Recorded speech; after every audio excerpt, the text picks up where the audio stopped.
ಸ್ನೇಹಿತರೆ ನಮಸ್ಕಾರ. ನೀವು ಇವಾಗ ನೋಡ್ತಿರುವಂಥ ಈ ಎಲ್ಲ ಫೋಟೋಸ್ಗಳು ಇದು ಗಿಲ್ಲಿಯ ಮೇಲೆ ಈ ರಿಷಾ ಗೌಡ ಮಾಡಿದಂಥ ಹಲ್ಲೆಯ ಫೋಟೋಸ್ಗಳು.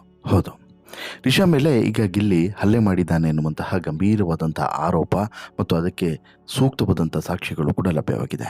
ಪರಿಣಾಮ ಬಿಗ್ ಬಾಸ್ ಮನೆಯಿಂದ ಈಗ ರಿಷಾ ಗೌಡ ಹೊರಗಡೆ ಹೋಗುವಂತಹ ಎಲ್ಲ ಸಾಧ್ಯತೆಯೂ ಕೂಡ ಇದೆ. ಚಿಕ್ಕದೊಂದು ಕಾರಣಕ್ಕೆ ನಡೆದಂತಹ ಶುರುವಾದಂಥ ಈ ಗಲಾಟೆ ಒಂದು ಈ ಮಟ್ಟಕ್ಕೆ ಹೋಗೋದಕ್ಕೆ ಕಾರಣವೂ ಕೂಡ ಇದೆ. ಇದರಲ್ಲಿ ವೈಯಕ್ತಿಕ ಹಿತಾಸಕ್ತಿಯೂ ಕೂಡ ಹೆಚ್ಚಾಗಿಯೇ ಇದೆ. ತಮಾಷೆಯಾಗಿ ಆರಂಭ ಆದಂತಹ ಈ ಒಂದು ಕಿರಿಕು ಇಷ್ಟು ಸೀರಿಯಸ್ ಆಗುತ್ತೆ ಅಂತೇಳಿ ಬಹುಶಃ ಯಾರೂ ಕೂಡ ಅಂದ್ಕೊಂಡಿರಲಿಲ್ಲ. ಈ ಸಂದರ್ಭದಲ್ಲಿ ಸಾಕಷ್ಟು ಜನ ಸಮಾಧಾನ ಮಾಡುವಂಥ ಪ್ರಯತ್ನವನ್ನು ಕೂಡ ಮಾಡಿದ್ರು, ಜೊತೆಗೆ ಬುದ್ಧಿಮಾತನ್ನು ಹೇಳುವಂಥ ಕೆಲಸವನ್ನು ಕೂಡ ಮಾಡಿದ್ರು. ಆದರೂ ಕೂಡ ಈ ರಿಷಾ ಗೌಡ ಕೇಳದೆ ಆಕೆಯ ಅಹಂಕಾರದ ವರ್ತನೆಯಿಂದ ಮತ್ತು ತಾನು ಏನು ಮಾಡಿದ್ರೂ ಕೂಡ ನಡೆಯುತ್ತೆ ಅನ್ನುವಂತಹ ಒಂದು ಕಾರಣದಿಂದ ಬಹುಶಃ ಗಿಲ್ಲಿ ಮೇಲೆ ಹಲ್ಲೆ ಮಾಡಿದ್ಲ ಅನ್ನುವಂಥ ಪ್ರಶ್ನೆಯು ಕೂಡ ಈಗ ಎದ್ದಿದೆ. ಹೀಗಾಗಿ ಈಕೆಯನ್ನು ಬಿಗ್ ಬಾಸ್ ಮನೆಯಿಂದ ಹೊರಗಡೆ ಕಳಿಸ್ತಾರೆ. ಬಿಗ್ ಬಾಸ್ ಮನೆಯಿಂದ ಹೊರಗಡೆ ಕಳಿಸ್ತಾ ಇದ್ದರೆ ಈ ವಿಚಾರ ಇನ್ನಷ್ಟು ಗಂಭೀರ ಆಗೋದ್ರಲ್ಲೂ ಕೂಡ ಡೌಟ್ ಇಲ್ಲ. ಈಗಾಗಲೇ ಶನಿವಾರ ಭಾನುವಾರ ಬಂದು ಕಿಚ್ಚ ಸುದೀಪ್ ಅವರು ಇಷ್ಟೆಲ್ಲ ಬುದ್ಧಿ ಮಾತುಗಳನ್ನು ಹೇಳಿ ಹೋದಂಥ ಕೆಲವೇ ಕ್ಷಣಗಳಲ್ಲಿ ಈಕೆಯ ಈ ದುರಹಂಕಾರದ ವರ್ತನೆ ತುಂಬ ತಪ್ಪು. ಒಬ್ಬ ಸ್ಪರ್ಧಿಯ ಮೇಲೆ ಹಲ್ಲೆ ಮಾಡೋದು ಅಕ್ಷಮ್ಯ ಅಪರಾಧ. ಅಂಥದ್ದೊಂದು ತಪ್ಪನ್ನು ಮಾಡಿರೋದ್ರಿಂದ ಜೊತೆಗೆ ಬಿಗ್ ಬಾಸ್ನ ಮೂಲ ನಿಯಮದ ಪ್ರಕಾರ ಯಾರೇ ಯಾರ ಮೇಲೆ ಹಲ್ಲೆ ಮಾಡಿದ್ರೂ ಕೂಡ ಆ ಹಲ್ಲೆ ಮಾಡಿದಂಥ ಸ್ಪರ್ಧಿ ಕ್ಷಣಾರ್ಧದಲ್ಲಿ ಬಿಗ್ ಬಾಸ್ ಮನೆಯಿಂದ ಔಟ್ ಆಗೋದಂತ ಡೌಟ್ ಇಲ್ಲ. ಹಾಗಾಗಿ ಈಗ ಈಕೆಯೂ ಕೂಡ ಬಿಗ್ ಬಾಸ್ ಮನೆಯಿಂದ ಹೊರಗಡೆ ಹೋಗೋದ್ರಲ್ಲೂ ಕೂಡ ಅನುಮಾನ ಇಲ್ಲ ಅನ್ನುವಂತಹ ವಿಚಾರ ಗೊತ್ತಾಗ್ತಿದೆ. ಹಾಗಾದರೆ ಏನಾಯಿತು, ಅಸಲಿಗೆ ಈ ಜಗಳ ಶುರು ಆಗಿದ್ದು ಯಾಕೆ, ಹಲ್ಲೆವರೆಗೆ ಹೋಗಿದ್ದು ಯಾಕೆ, ಮುಂದೇನಾಗಬಹುದು ನೋಡ್ತಾ ಹೋಗೋಣ. ಅದಕ್ಕಿಂತ ಮುಂಚೆ ನೀವಿನ್ನೂ ಕೂಡ ನಮ್ಮ ಚಾನಲನ್ನು ಸಬ್ಸ್ಕ್ರೈಬ್ ಮಾಡಿಲ್ಲ ಅಂದರೆ ದಯವಿಟ್ಟು ಕೂಡಲೇ ಸಬ್ಸ್ಕ್ರೈಬ್ ಮಾಡಿ ಸ್ನೇಹಿತರೆ. ನೋಡಿ, ಬಿಗ್ ಬಾಸ್ ಮನೆಯ ಮೇನ್ ಟಾರ್ಗೆಟ್ ಆಗಿರುವಂಥ ಗಿಲ್ಲಿ ಮೇಲೆ ಈಗ ಹಲ್ಲೆ ನಡೆದಿದೆ. ಗಿಲ್ಲಿ ಮೇಲೆ ಹಲ್ಲೆ ಮಾಡಿರುವಂಥದ್ದು ಹಲ್ಲೆ ಮಾಡಿದಂಥ ವ್ಯಕ್ತಿಯ ಉದ್ದೇಶ ಬೇರೆಯದೇ ರೀತಿಯಾಗಿ ಕಾಣಿಸ್ತಿದೆ. ಬಿಗ್ ಬಾಸ್ ಮನೆಯಲ್ಲಿ ತನ್ನದೇ ನಡಿಬೇಕು, ತಾನು ಏನು ಮಾಡಿದ್ರೂ ಕೂಡ ಅದನ್ನು ಸಹಿಸ್ಕೊಳ್ಬೇಕು, ಜೊತೆಗೆ ತಾನು ಹೇಳಿದಂತೆ ಅಥವಾ ತಾನು ಕೂಗಾಡಿದಂತೆ ಕಿರ್ಚಾಡಿದಂತೆ ಎಲ್ಲರೂ ಕೂಡ ಕೇಳಬೇಕು ಅನ್ನುವಂಥ ಮನಸ್ಥಿತಿಯಲ್ಲಿರುವಂಥ ರಿಷಾ ಗೌಡ ಈಗ ಬಿಗ್ ಬಾಸ್ ಮನೆಯಿಂದ ಹೊರಗಡೆ ಹೋಗಲೇಬೇಕಾದಂಥ ಅನಿವಾರ್ಯ ಪರಿಸ್ಥಿತಿ ಮತ್ತು ಹೊರಗಡೆ ಹಾಕುವಂತಹ ಸ್ಥಿತಿ ರಿಷಾ ಗೌಡರನ್ನು ನಿರ್ಮಾಣವಾಗಿದೆ ಅಂತ ಹೇಳಿದ್ರು ಕೂಡ ಸುಳ್ಳಾಗಲ್ಲ. ಬಿಗ್ ಬಾಸ್ ಸೀಸನ್ 12ರ ವೈಲ್ಡ್ ಕಾರ್ಡ್ ಸ್ಪರ್ಧೆಯಾಗಿರುವಂಥ ರಿಷಾ ಮತ್ತು ಗಿಲ್ಲಿ ನಡುವೆ ಚಿಕ್ಕದೊಂದು ಜಗಳ ಶುರುವಾಗುತ್ತೆ. ತಮಾಷೆಯಾಗಿ ಶುರುವಾದಂಥ ಜಗಳ ಕೊನೆಗೆ ದೈಹಿಕ ಹಲ್ಲೆವರೆಗೂ ಕೂಡ ಹೋಗಿದೆ. ಹೀಗಾಗಿ ತಕ್ಷಣವೇ ಈ ರಿಷಾ ಗೌಡರನ್ನು ಹೊರಗಡೆ ಹಾಕಬೇಕು ಅನ್ನುವಂಥ ಒತ್ತಾಯ ಕೂಡ ಕೇಳಿ ಬಂದಿದೆ. ಜೊತೆಗೆ ಹೊರಗಡೆ ಹಾಕುವಂಥ ಎಲ್ಲ ಸಾಧ್ಯತೆಯೂ ಕೂಡ ದಟ್ಟವಾಗಿ ಕಾಣಿಸ್ತಿದೆ. ಯಾರ ಮೇಲೂ ಕೂಡ ಯಾರೂ ಹಲ್ಲೆಯನ್ನು ಮಾಡಬಾರ್ದು. ಇದು ಬಿಗ್ ಬಾಸ್ನ ಮೂಲ ನಿಯಮಗಳಲ್ಲಿ ಒಂದು. ಈ ರೀತಿ ಮಾಡಿದರೆ ತಕ್ಷಣವೇ ಅವರನ್ನು ಮನೆಯಿಂದ ಹೊರಗಡೆ ಕಳಿಸುವಂತಹ ನಿಯಮ ಈ ಹಿಂದಿನಿಂದನೂ ಕೂಡ ಇದೆ, ಈಗಲೂ ಕೂಡ ಇದೆ. ಅದು ಈ ಮೊದಲು ಬಿಗ್ ಬಾಸ್ನಲ್ಲಿ ಇದೇ ರೀತಿ ಆದಂತಹ ಸಾಕಷ್ಟು ಉದಾಹರಣೆ ಇದೆ. ಕಳೆದ ಸೀಸನ್ನಲ್ಲೂ ಕೂಡ ರಂಜಿತ್ ಇದೇ ರೀತಿ ಮಾಡಿ ಮನೆಯಿಂದ ಹೊರಗಡೆ ಹೋಗಿದ್ರು. ಈಗ ಗಿಲ್ಲಿ ಮೇಲೆ ರಿಷಾ ಅವರು ಕೂಡ ಕೈ ಮಾಡಿದ್ದಾರೆ. ಈ ವಿಚಾರ ಸಾಕಷ್ಟು ಚರ್ಚೆ ಹುಟ್ಟುಹಾಕಿದೆ. ಅವರನ್ನು ಎಲಿಮಿನೇಟ್ ಮಾಡಬೇಕು ಅನ್ನುವಂಥ ಕೂಗು ಕೂಡ ಕೇಳಿ ಬಂದಿದೆ.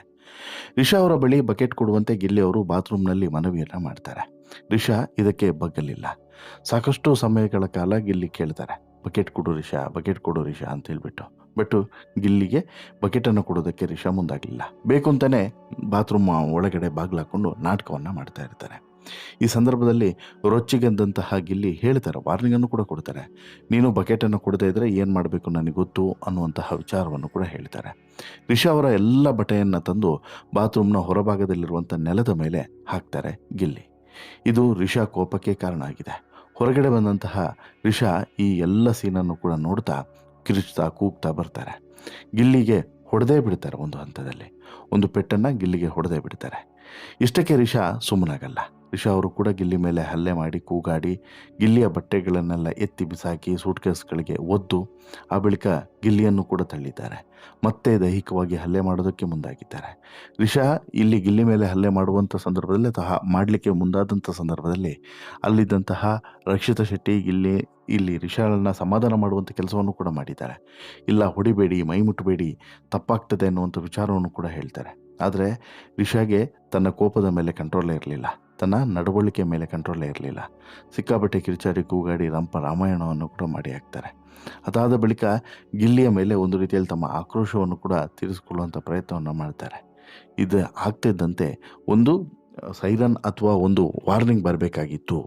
ಯಾಕೆ ಈಕೆಯನ್ನು ಹೊರಗಡೆ ಹಾಕೋದಕ್ಕೆ ಅನ್ನುವಂಥ ವಿಚಾರ ಈಗ ಚರ್ಚೆ ಆಗ್ತಿದೆ. ಬಹುಶಃ ಹಾಕಿರ್ಬೋದು ಅನ್ನೋಂಥದ್ದು ಕೂಡ ಕೆಲವರು ಚರ್ಚೆ ಮಾಡ್ತಿದ್ದಾರೆ. ಯಾಕಂತ ಹೇಳಿದ್ರೆ ಹಾಕದೇ ಇದ್ದರೆ ತಪ್ಪಾಗ್ತದೆ. ಇಷ್ಟೆಲ್ಲ ಮಾಡಿದಂಥ ಈಕೆಯನ್ನು ಬಿಗ್ ಬಾಸ್ ಮನೆ ಒಳಗಡೆ ಇಟ್ಕೊಳ್ಳೋದು ಒಂದು ಮೂಲ ನಿಯಮಕ್ಕೆ ಉಲ್ಲಂಘನೆ ಆದಂತಾಗ್ತದೆ. ಕಳೆದ ಸೀಸನ್ನಲ್ಲೂ ಕೂಡ ಇದೇ ರೀತಿ ಮಾಡಿದಾಗ ತಕ್ಷಣವೇ ಅವರನ್ನು ಮನೆಯಿಂದ ಹೊರಗಡೆ ಹಾಕಲಾಗಿತ್ತು. ಈ ಬಾರಿಯೂ ಕೂಡ ಅದೇ ರೀತಿ ಮಾಡಬೇಕು ಅನ್ನುವಂಥ ಒತ್ತಾಯ ಕೇಳಿ ಬರ್ತಿದೆ.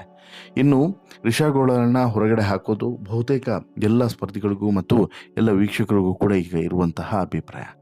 ಒಂದು ಗಿಲ್ಲಿ ಮೇಲೆ ಹಲ್ಲೆ ಮಾಡಿದರೂ ಕೂಡ ಗಿಲ್ಲಿ ಏನೂ ಕೂಡ ರಿಯಾಕ್ಟನ್ನು ಮಾಡಿಲ್ಲ.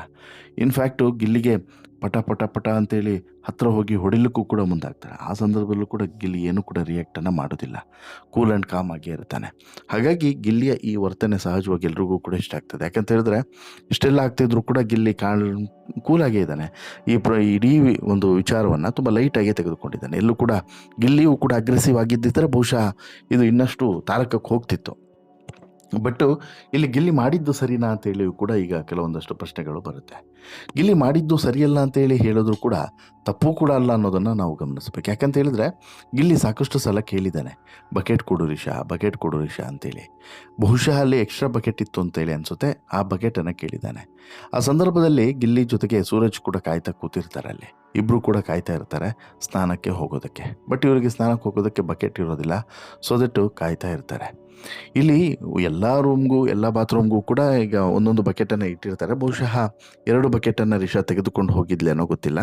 ಆ ಕಾರಣಕ್ಕೆ ಈ ರೀತಿ ಆಯ್ತೇನೋ ಕಾದು ನೋಡಬೇಕು. ಬಟ್ ಒಂದಂತೂ ಸತ್ಯ, ಈ ಸಂದರ್ಭದಲ್ಲಿ ಗಿಲ್ಲಿ ಸಾಕಷ್ಟು ಸಲ ಮನವಿಯನ್ನು ಮಾಡಿದ್ದಾರೆ. ಸುಮಾರು ಹೊತ್ತುಗಳ ಕಾಲ ಕಾದಿದ್ದಾರೆ. ಸೂರಜ್ ಗಿಲ್ಲಿ ನೋಡಿದವರು ತುಂಬ ಹೊತ್ತುಗಳ ಕಾಲ ಕಾದಿದ್ದಾರೆ. ಆಮೇಲೆ ಗಿಲ್ಲಿ ಹೇಳ್ತಾರೆ, ನೋಡು ನೀವು ಬಕೆಟ್ ಕೊಡದೇ ಇದ್ದರೆ ನಾನು ಏನು ಮಾಡಬೇಕು ಗೊತ್ತು ಅನ್ನುವಂಥ ವಿಚಾರವನ್ನು ಕೂಡ ಹೇಳ್ತಾರೆ. ಜೊತೆಗೆ ನಿನ್ನ ಕಬಾರ್ಡ್ನಲ್ಲಿರುವಂಥ ಬಟ್ಟೆಗಳೆಲ್ಲವೂ ಕೂಡ ಹೊರಗಡೆ ಬರ್ಬೋದು, ಎಚ್ಚರಿಕೆ ಅಂತಲೂ ಕೂಡ ಹೇಳ್ತಾರೆ. ಅದಕ್ಕೆ ಈಕೆ ಕೇರೆ ಮಾಡೋದಿಲ್ಲ, ಸುಮ್ಮನೆ ಆಗಿಬಿಡ್ತಾರೆ. ಆದರೆ ನೆಕ್ಸ್ಟ್ ಮೂಮೆಂಟಿಗೆ ಗಿಲ್ಲಿ ಸೀದಾ ಎದ್ದೋಗಿ ರಿಷಾಳ ಎಲ್ಲ ಬಟ್ಟೆಗಳನ್ನು ತಗೊಬಂದು ಇಲ್ಲಿ ನೆಲದ ಮೇಲೆ ಹಾಕ್ತಾರೆ. ಇದನ್ನು ನೋಡಿದ ತಕ್ಷಣ ರಿಷಾ ಕೆಂಡಾಮಂಡಲಾಗ್ಬಿಡ್ತಾರೆ. ಚಂಡಿ ಚಾಮುಂಡಿ ಅವತಾರವನ್ನು ತಾಳಿ ಬೀಳ್ತಾರೆ. ಇದು ಸಹಜವಾಗಿ ಸಿಟ್ಟನ್ನು ಬರೆಸುತ್ತೆ. ಜೊತೆಗೆ ಎಂಥವ್ರಿಗಾದರೂ ಕೂಡ ಬೇಸರವನ್ನು ಮೂಡಿಸುವಂಥದ್ದೇ ಅಲ್ವಾ. ಅಂದರೆ ಗಿಲ್ಲಿಗೆ ಇಲ್ಲಿ ಅಟ್ಯಾಕನ್ನು ಮಾಡುವಂಥದ್ದು ಅಥವಾ ಹಲ್ಲೆಯನ್ನು ಮಾಡುವಂಥದ್ದು ಇದು ಅಕ್ಷಮ್ಯ ಅಪರಾಧ. ಈಗ ಸರಿ, ಬಟ್ಟೆಯನ್ನು ತಂದು ಹಾಕ್ತಾ ಗಿಲ್ಲಿ, ಅದಕ್ಕೆ ಗಿಲ್ಲಿಗೆ ಬೈಬೋದಾಗಿತ್ತು ಅಥವಾ ಹೇಳ್ಬೋದಾಗಿತ್ತು, ಏನು ಗಿಲ್ಲಿ ಈ ರೀತಿ ಮಾಡಿದರೆ ಮನುಷ್ಯನೇ ನೀನು, ವಾಪಸ್ ಎಲ್ಲ ತೆಗೆದುಕೊಂಡು ಹಾಕು, ಇಲ್ಲಾಂತ ಹೇಳಿದ್ರೆ ನಾನು ನಿನ್ನ ಬಟ್ಟೆನೆಲ್ಲ ತೆಗಿತೀನಿ ಅಂತೇಳಿ. ಆ ಸಂದರ್ಭದಲ್ಲಿ ಅಶ್ವಿನಿ ಗೌಡ ರಿಷಾಗೆ ಹೇಳ್ತಾರೆ, ಬೇಡ ನೀನು ಆ ರೀತಿ ಮಾಡಬೇಡ, ಅವ್ನು ಮಾಡ್ದೆ ಅಂತೇಳಿ ನೀನು ಮಾಡಿದ್ರು ನಿಂಗೂ ಅವ್ನಿಗೂ ಏನು ಡಿಫ್ರೆನ್ಸ್ ಅಂತಲೂ ಕೂಡ ಹೇಳ್ತಾರೆ. ಬಟ್ ಅದನ್ನು ಕೇಳುವಂತಹ ಈ ಸಂಯಮ ಈಕೆ ತೋರಿಸಲೇ ಇಲ್ಲ. ಸ್ನಾನದ ಮಾಡಿ ಬಂದವಳೆ ನೇರವಾಗಿ ಗಿಲ್ಲಿಯ ಎಲ್ಲ ಬಟ್ಟೆಗಳನ್ನು ತೆಗೆದು ಬಿಸಾಕ್ತಾರೆ. ಜೊತೆಗೆ ಎಲ್ಲ ಸೂಟ್ ಕೇಸನ್ನು ಎಲ್ಲನೂ ಒದ್ದು ರಾಮಾಯಣ ಮಾಡಿ ಹಾಕಿಬಿಡ್ತಾರೆ. ಯಾರು? ಈ ರಿಷಾ ಗೌಡ. ನೆಲದ ಮೇಲೆ ಈ ಬಟ್ಟೆಗಳು ಬಿದ್ದಿದ್ದನ್ನು ನೋಡಿ ಈಕೆಯ ಪಿತ್ತ ನೆತ್ತಿಗೇರಿ ಈ ರೀತಿ ವರ್ತನೆ ಮಾಡ್ತಾಳೆ. ಆಮೇಲೆ ಕೆಟ್ಟ ಪದಗಳನ್ನು ಕೂಡ ಬಳಕೆ ಮಾಡ್ತಾಳೆ. ಗಿಲ್ಲಿ ಬರ್ತಾ ಇದ್ದಂತೆ ಹಲ್ಲೆ ಮಾಡೋದಕ್ಕೂ ಕೂಡ ಮುಂದಾಗ್ತಾಳೆ. ಒಂದು ಪೆಟ್ಟು ಕೂಡ ಗಿಲ್ಲಿಗೆ ಕೈಗೆ ಹೊಡೆದೇ ಬಿಡ್ತಾಳೆ. ಅದಾದಮೇಲೆ ಮತ್ತೆ ಗಿಲ್ಲಿಯ ಹತ್ತಿರ ಹೋಗಿಬಿಟ್ಟು ಹೊಡೆಯೋದಕ್ಕೆ ಮುಂದಾಗ್ತಾಳೆ. ಎದೆ ನಿಗುರಿಸ್ಕೊಂಡು ಹೋಗ್ತಾಳೆ, ಬಾಡಿಗೆ ಬಾಡಿ ಟಚ್ ಮಾಡ್ತಾಳೆ, ಎಲ್ಲವನ್ನೂ ಕೂಡ ಮಾಡ್ತಾಳೆ. ಅಂದರೆ ಒಂದು ರೀತಿಯಲ್ಲಿ ಅಕ್ಷರಶಃ ಈ ರಿಷಾ ಕೂಡ ರೊಚ್ಚಿಗೆದ್ದು ಬಿಡ್ತಾರೆ. ಅಂದರೆ ಕಂಟ್ರೋಲೇ ಇಲ್ಲ ಆಕೆಗೆ. ಮಾತಲ್ಲೂ ಕೂಡ ವಾಗ್ದಾಳಿ ಮತ್ತು ದೈಹಿಕವಾಗಿಯೂ ಕೂಡ ಹಲ್ಲೆ ಎಲ್ಲವನ್ನೂ ಕೂಡ ಮಾಡ್ತಾರೆ. ರಕ್ಷಿತಾ ದೈಹಿಕ ಹಲ್ಲೆಗೆ ಹೋಗಬೇಡಿ, ಅಟ್ಯಾಕ್ ಮಾಡಬೇಡಿ, ಹೊಡಿಬೇಡಿ, ಟಚ್ ಮಾಡಬೇಡಿ ಬಾಡಿನ ಅಂತೇಳಿ ಮನವಿ ಮಾಡಿದ್ರು ಕೂಡ ಉಳಿದವರು ಹೋಗಿ ತಡೆಯುವಂಥ ಪ್ರಯತ್ನವನ್ನು ಮಾಡಲಿಲ್ಲ. ರಕ್ಷಿತಾ ಮಾತ್ರ ಆ ಕೆಲಸವನ್ನು ಮಾಡಿದ್ದು. ನಂತರ ಎಲ್ಲರೂ ಕೂಡ ದೂಡುವಂತಹ ಪ್ರಯತ್ನವನ್ನು ಮಾಡ್ತಾರೆ, ಬಟ್ ಆಗಲಿಲ್ಲ. ಬಟ್ ಅದರೊಳಗಡೆ ಈಗ ಗಿಲ್ಲಿಯ ಮೇಲೆ ನಡೆದಿರುವಂಥ ಹಲ್ಲೆಯನ್ನು ತುಂಬ ಸೀರಿಯಸ್ ಆಗಿ ತೆಗೆದುಕೊಂಡಿರುವಂತಹ ಎಲ್ಲರೂ ಕೂಡ ಈಗ ಗಿಲ್ಲಿಯನ್ನು ಸೇಫ್ ಮಾಡಲೇಬೇಕು ನೀವು, ಮತ್ತು ಗಿಲ್ಲಿಗೆ ಆದಂಥ ಹಲ್ಲೆಗೆ ನಾವೆಲ್ಲರೂ ಕೂಡ ಖಂಡನೆಯನ್ನು ವ್ಯಕ್ತಪಡಿಸ್ತೀವಿ. ರಿಷಾಳನ್ನು ಹೊರಗಡೆ ಹಾಕಿ ಅನ್ನುವಂಥ ಒತ್ತಾಯ ಬರ್ತಿದೆ. ನೋಡೋಣ ಏನಾಗುತ್ತೆ ಅಂತೇಳಿ. ಗಿಲ್ಲಿಯನ್ನು ಹೊರಗಡೆ ಹಾಕ್ತಾರಾ ಹಾಕಲ್ವಾ ಕಾದು ನೋಡಬೇಕು. ನಿಮಗೆ ಅನಿಸುತ್ತೆ ಸ್ನೇಹಿತರೆ ಈ ಘಟನೆ ಬಗ್ಗೆ ನಿಮ್ಮ ಅಭಿಪ್ರಾಯನೋ? ದಯವಿಟ್ಟು ನಿಮ್ಮ ಅಭಿಪ್ರಾಯನ ಕಮೆಂಟ್ ಮಾಡಿ ತಿಳಿಸಿ. ಜೊತೆಗೆ ಈ ಸ್ಟೋರಿ ಇಷ್ಟ ಆಯಿತು ಅಂತ ಹೇಳಿದ್ರೆ ಲೈಕ್ ಮಾಡಿ, ಶೇರ್ ಮಾಡಿ, ಚಾನಲ್ಗೆ ಸಬ್ಸ್ಕ್ರೈಬ್ ಆಗೋದನ್ನು ಮರಿಬೇಡಿ. ಧನ್ಯವಾದ.